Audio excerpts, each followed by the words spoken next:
Bismillahirrahmanirrahim. Assalamualaikum warahmatullahi wabarakatuh. Selamat pagi anak-anak. Pada kesempatan kali ini bertemu lagi. Selamat datang di mata pelajaran geografi. Oh ya, sebelumnya perkenalkan, nama Ibu Fajariani Faslihati. Kalian bisa panggil Ibu Fajar ya. Nah, masih semangat kan belajar di rumahnya? Oke, baik. Untuk hari ini kita mulai mata pelajaran geografi di semester genap. Ini kita akan bahas tentang dinamika kependudukan di Indonesia untuk perencanaan pembangunan. Nah, di bab ini kalian akan mempelajari 7 poin.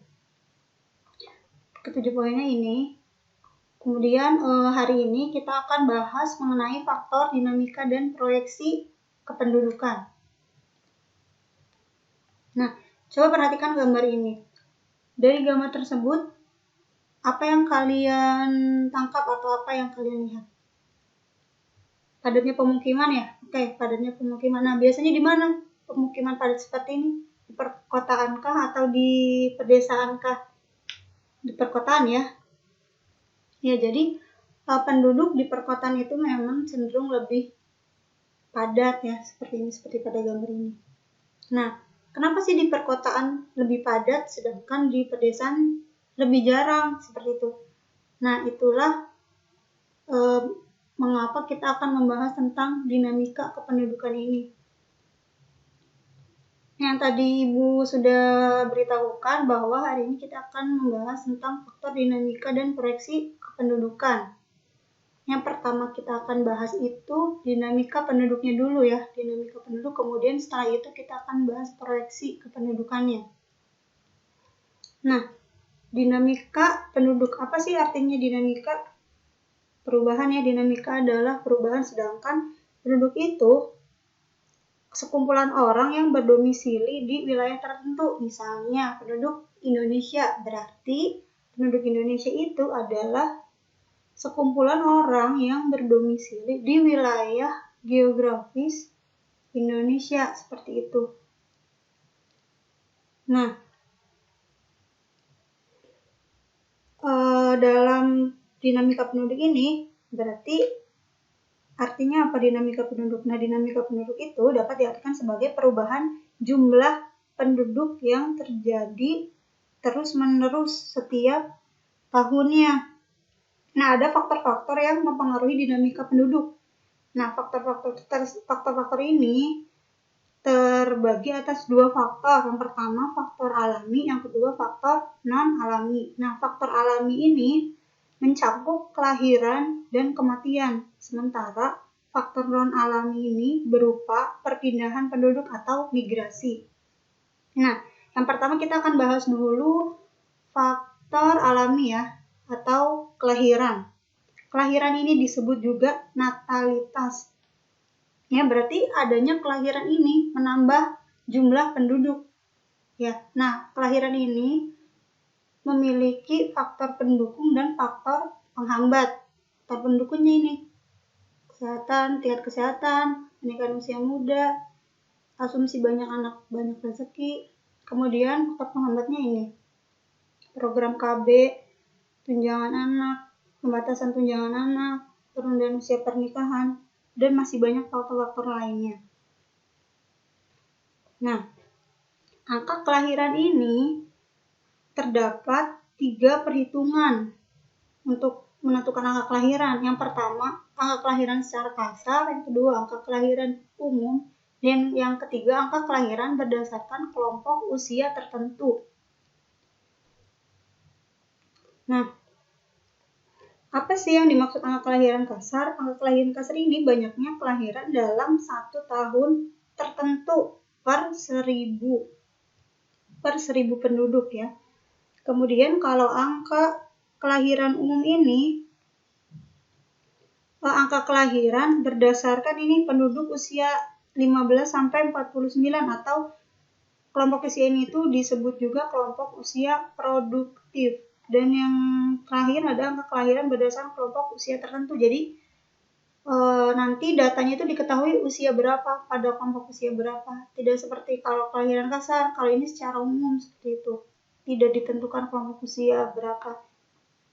Nah, yang pertama kita akan bahas dulu angka kelahiran kasar atau CBR. Nah, CBR ini rumusnya B per P kali K. K ini konstanta, B ini jumlah kelahiran atau birth, berarti B simbolnya birth, jumlah kelahiran. P ini population atau penduduk, berarti jumlah penduduknya itu berapa, dikali konstanta 1000. Konstantanya ini 1000. Nah, kemudian angka kelahiran umum atau GFR sama dengan rumusnya itu angka kelahiran atau jumlah bayi yang lahir selama 1 tahun dibagi jumlah penduduk wanita usia produktif. Kemudian kalau angka kelahiran berdasarkan kelompok usia tertentu ini rumusnya jumlah kelahiran dari wanita umur tertentu dibagi jumlah penduduk wanita kelompok umur tertentu dikali konstanta atau 1000. Coba kita lihat contoh soalnya. Nah, di sini contohnya pada tahun 2005, jumlah penduduk wanita kelompok usia 15-49 tahun di Kelurahan B adalah 5.000 jiwa. Dalam periode 1 tahun, di wilayah tersebut telah terjadi kelahiran hidup sebanyak 200 bayi. Tentukan angka kelahiran umum di kelurahan tersebut. Tadi angka kelahiran umum berarti ini ya, rumusnya GFR. Nah, kalau misalnya kita untuk memudahkan menjawab soal-soal perhitungan seperti ini, dari soalnya kita lihat dulu diketahuinya apa atau ada data apa di soal ini. Jadi kita harus tahu dulu diketahuinya apa. Yang pertama itu ada kelahirannya ya. Kelahirannya 200 bayi, berarti 200. Jumlah penduduknya itu ini 5.000. Berarti rumusnya adalah 200 dibagi tadi jumlah penduduknya ini. 200 dibagi 5.000 dikali konstantanya 1000 dihasilkan 40 orang.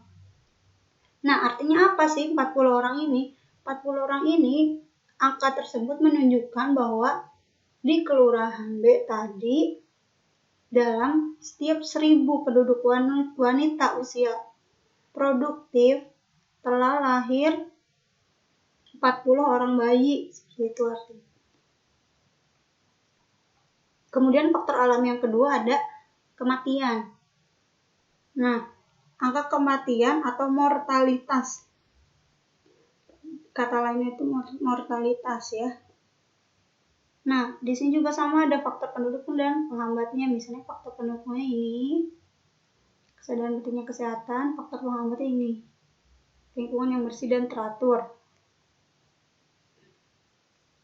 Jadi kan ketika lingkungannya itu bersih, kesehatan yang memadai, maka tingkat kematian akan semakin rendah, makanya menghambat kematian seperti itu. Nah, di kematian ini ada 3 perhitungan untuk menentukan angka kematian. Yang pertama kematian kasar, yang kedua kematian bayi, yang ketiga berdasarkan kelompok usia tertentu. Nah, untuk kematian kasar atau CDR, rumusnya adalah kematian dibagi jumlah penduduk dikali konstanta, 1000 konstantanya. Seperti itu. Dan untuk kematian bayi, rumusnya itu jumlah kematian bayi di bawah 1 tahun dibagi jumlah kematian bayi kelahiran yang hidup, dibagi jumlah kelahiran hidup di tahun yang sama. Jadi untuk angka kematian bayi ini, namanya bayi berarti dikatakan bayi dia kurang dari 1 tahun ya. Berarti jumlah kematiannya berapa dibagi jumlah bayi yang hidup. Maksudnya jumlah kelahiran yang hidup pada tahun yang sama. Berarti bukan bayi gitu. Tapi jumlah kelahiran yang hidup. Nah, Kemudian ini ada angka kematian berdasarkan kelompok usia tertentu. Berarti rumusnya ini adalah jumlah penduduk yang meninggal. Ini ya, jumlah penduduk yang meninggal dibagi jumlah penduduk pada kelompok usia tertentu. Berarti nanti di soal ini akan diketahui kelompok usia berapa, berarti yang meninggalnya berapa di kelompok usia itu, dan jumlah penduduknya di kelompok usia itu berapa, seperti itu. Coba lihat contoh soal. Nah, ini contoh soalnya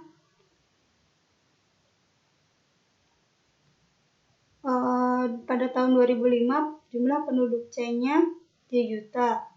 Dari jumlah tersebut, kelompok yang berusia 55-59 tahun adalah 5%. Dalam kelompok usia tersebut telah terjadi kematian sebanyak 300 orang. Tentukan ASDR kota C. Berarti tadi rumusnya apa? Ini ya. Nah, kematian berdasarkan kelompok usia tertentu. Nah, coba lihat untuk soal yang ini. Nah, ini kan diketahui jumlah penduduknya ini. Berarti ini 3 juta ini jumlah penduduk keseluruhan. Jadi semua usia yang 3 juta ini. Ya kan? Sedangkan di usia 55-59 ini hanya 5%-nya dari jumlah keseluruhan. Nah, dan kematiannya ini 300 orang. Nah, yang ditanyakan ASDR ya. Berarti diketahuinya jumlah kematiannya berapa? 300 orang.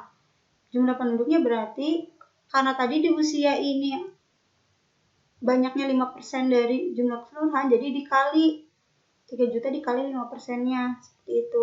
Nah, ini masuk ke rumus, 300 dibagi 3 juta kali 5%, dihasilkan 2 orang. Apa maksudnya 2 orang ini?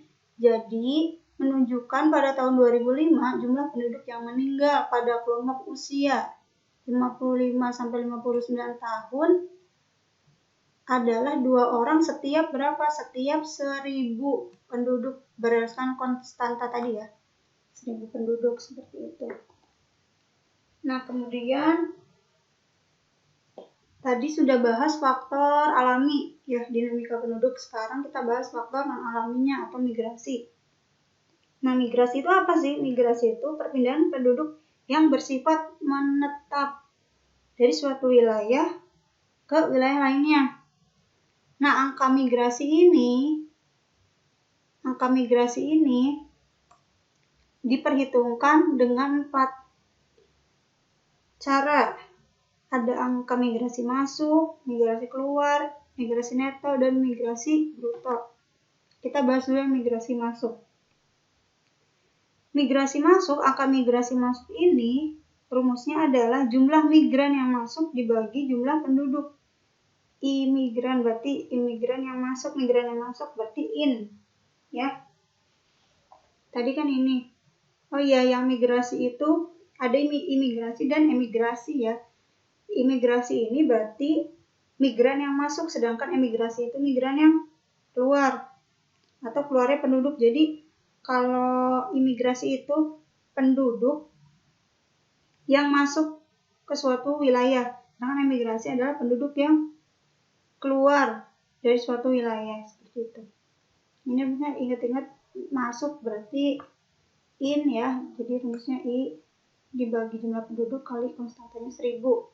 Kemudian migrasi keluar, berarti yang keluarnya itu berapa, berarti out dibagi jumlah penduduk dikali konstantanya 1000, seperti itu. Kemudian kita akan bahas migrasi neto dan migrasi bruto. Nah, migrasi neto ini adalah selisih antara banyaknya migran yang masuk dan migran yang keluar per 1000. Ya. Sedangkan migrasi bruto adalah banyaknya perpindahan penduduk per 1000 penduduk di tempat asal dan tujuan migrasi. Nah, kita masuk ke migrasi neto dulu. Kalau migrasi neto tadi apa? Pengertiannya selisih. Berarti kalau selisih berarti dikurangi ya. Yang masuk dikurangi yang keluar dibagi jumlah penduduk. Nah, kalau migrasi bruto adalah banyaknya perpindahan. Banyaknya berarti dia menentukan jumlah. Jadi migran yang masuk ditambah migran yang keluar. Dan tadi pengertiannya apa? Per penduduk, per 1000 penduduk, 1000 itu maksudnya konstantanya, per 1000 penduduk yang ada di tempat asal dan tempat tujuan migrasi. Berarti ada 2 penduduk dari 2 asal, seperti itu ya, dari 2 tempat. Jadi tempat dia asal dan tempat dia tujuannya migrasinya di mana. Jadi ada 2 data seperti itu. Nah, contohnya ini. Migrasi keluar dari Tirtamarta tahun 2005 sebanyak 45 orang dan migrasi masuk dari Purwamarta ke Tirtamarta pada tahun 2005 sebesar 30 orang. Penduduk Tirtamarta pada tahun 2005 sebesar 15.000 dan penduduk Purwamarta sebesar 12.500. Berapa angka migrasi brutonya? Migrasi bruto berarti ini ya. Tadi pengertiannya apa? Banyaknya perpindahan penduduk, berarti jumlah, menandakan jumlah migrannya. Ini sama aja, in out, ini juga sama, migrasi in dan migrasi out. Jadi migran yang masuk dan migran yang keluar. Tadi migran yang masuknya diketahui berapa? Migrasi keluar berarti kan ini salah ya, maksudnya ini migrasi masuk. Berarti migrasi masuknya ini 45 orang. Ini masuknya migrasi masuk.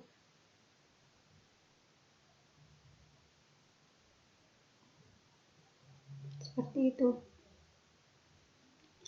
Ini migrasi masuknya 45. Jadi migran yang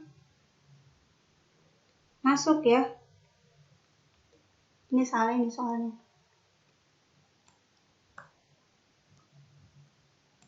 Ini tulis masuk.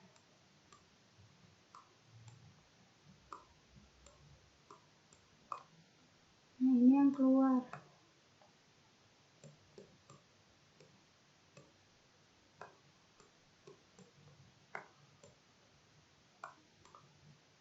Nah, jadi migran yang masuknya itu 45 orang dan migran yang keluarnya itu 30 orang ya. Biar kita ini istilahnya sama-sama enak, kita ganti aja ini migran masuk, migrasi masuk atau migran masuk. Ini jadinya migran yang keluar. Biar ini kita sama-sama istilahnya disamakan sama contoh tadi. Ini ganti jadi migran. Ini juga ganti jadi migran.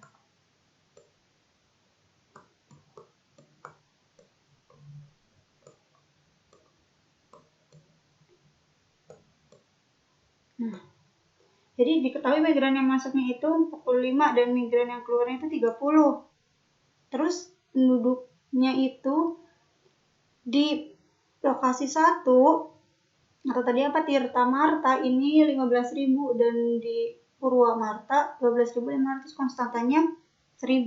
Berarti rumusnya adalah penjumlahan migran masuk dan keluar dibagi penjumlahan jumlah penduduk tempat 1 dan tempat 2. Dihasilkan 2,7 dibulatkan menjadi 3. Jadi angka migrasi brutonya adalah 3 orang. Nah, kemudian ini kita akan bahas tentang pertumbuhan, menghitung pertumbuhan penduduk ya. Di dinamika penduduk itu kita menghitung pertumbuhan penduduk. Rumusnya ada pertumbuhan penduduk total, persentasenya pertumbuhan penduduk total, dan pertumbuhan penduduk alami. Nah, pertumbuhan penduduk total ini rumusnya adalah jumlah kelahiran dikurangi jumlah kematian ditambah jumlah imigrasi dikurangi jumlah emigrasi. Seperti itu. Nah, kalau persentasenya berarti ininya sama, yang tadi pertumbuhan penduduk total dibagi, kalau persentasenya itu dibagi dengan jumlah penduduknya, jumlah penduduk tahun awal, P0, berarti awal ya, jumlah penduduk tahun awal dikali 100% karena ini ditanyakannya persentase. Kemudian ada pertumbuhan penduduk alami. Rumusnya itu angka kelahiran dikurangi angka kematian. Karena di sini kata-katanya alami, jadi dia rumusnya tidak memperhitungkan penduduk yang masuk dan yang keluar. Beda dengan pertumbuhan penduduk total seperti itu. Jadi hanya selisih saja. Nah, contohnya ini.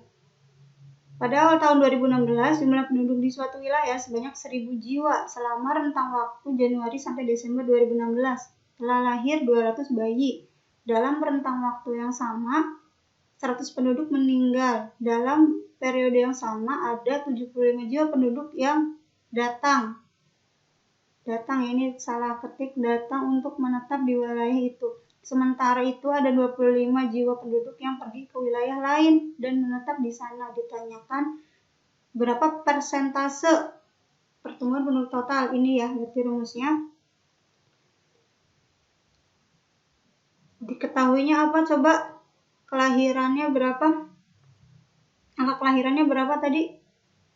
Ini ya, 200. Dan angka yang meninggalnya 100.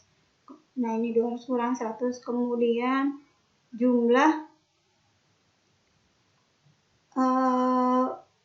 orang yang datang atau yang masuk berapa? 75 jiwa ya.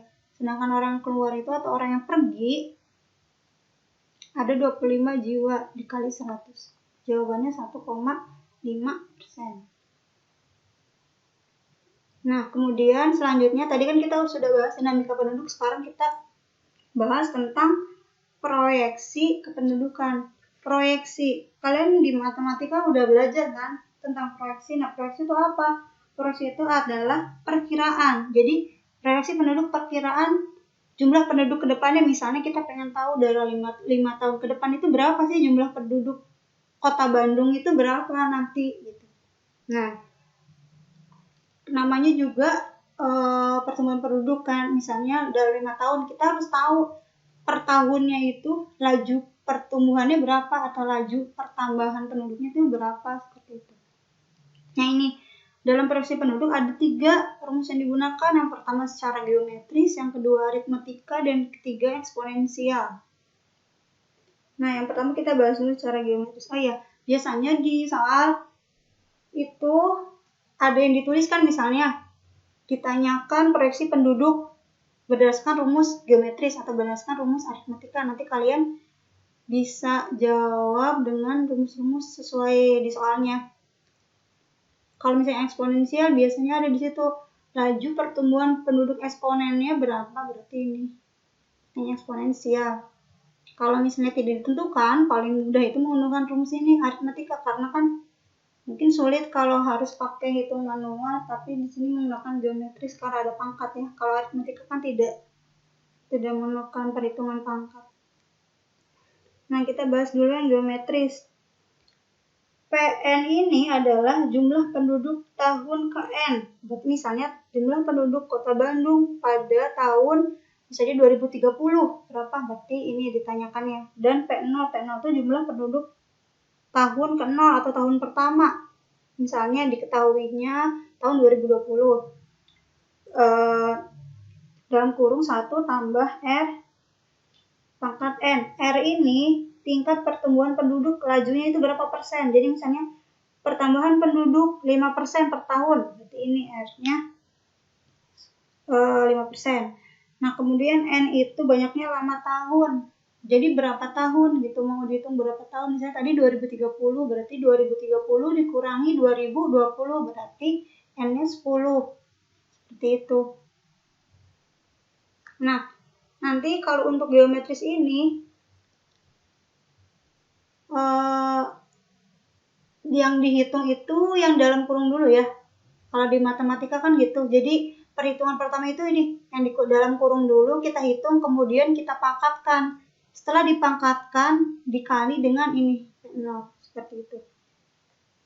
Nah, untuk yang aritmetika, N0-nya sama tadi, jumlah penduduk awal, R-nya itu lajunya berapa, N-nya itu lamanya tahun atau banyaknya tahun itu berapa tahun, selama berapa tahun.